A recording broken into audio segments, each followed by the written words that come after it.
দেখো মা, আমার একদমই ইন্টারেস্ট নেই তোমার আনাই বিয়ের প্রস্তাবে। তো এই সেই অপদার্থ যার সাথে আমার বিয়ে হবার কথা। তুই তো এখন আর কচি খোকা নস, আর কতদিন আমরা তোর বায়না সহ্য করব? হ্যাঁ তো করো না, কিন্তু আমি কোনো বিয়ে শাদী করছি না।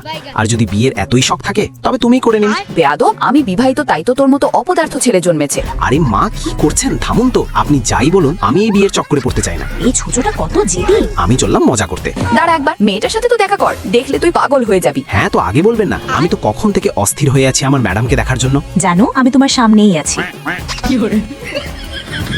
यार এত সুন্দর মেয়ে আমার সামনে ছিল আর আমি দেখতেই পেলাম না। তুমি কি আমায় বিয়ে করতে চাও না? এমনিতে তুমি অতটাও খারাপ নও। কি বললে তুমি? আমার মানে হলো তুমি ভালোই, তবে কাউকে পাগল করে দেওয়ার মতো অতটাও রূপসী নও। তুমি নিজেও তো কোনো রূপের রাজা নাও, একটু নিজের লিমিটে থাকো। ঠিক আছে, আমি রেডি তোমাকে বিবাহ করতে, তবে আমার একটা শর্ত আছে যে আগে আমরা প্রেম করব। আমার রাজি। আমার বৌমা। এই আমার মাও না। এই নাও কারের চাবি। এই নির্বোধটা কার চালাতে জানে না, তাই তুমি সাবধানে নিয়ে যেও। ধন্যবাদ শাশুড়ি মা। শাশুড়ি আর বৌমার মধ্যে একটু বেশি। দাঁড়াও, তুমি বিয়েতে না করলে না কেন? কারণ আমার না করার ইচ্ছে ছিল না। মা, দেখেছো এই সাপিনীকে? যে বাড়িতে থাকে সেই বাড়ি ওজার করতে উঠে পড়ে লেগেছে। থাম তো, তুই জানিস না আমি যশকে কতটা পছন্দ করি, তবুও তুই আমার ভালোবাসাকে বিয়ে করবি? হ্যাঁ অবশ্যই, কোনো সমস্যা? ওর গুষ্টির তুষ্টি, ডাইনি কোথাকার। লাইক সাবস্ক্রাইব করে কমেন্ট সেকশনে জানান যে আপনাদের ভিডিওটি কেমন লেগেছে।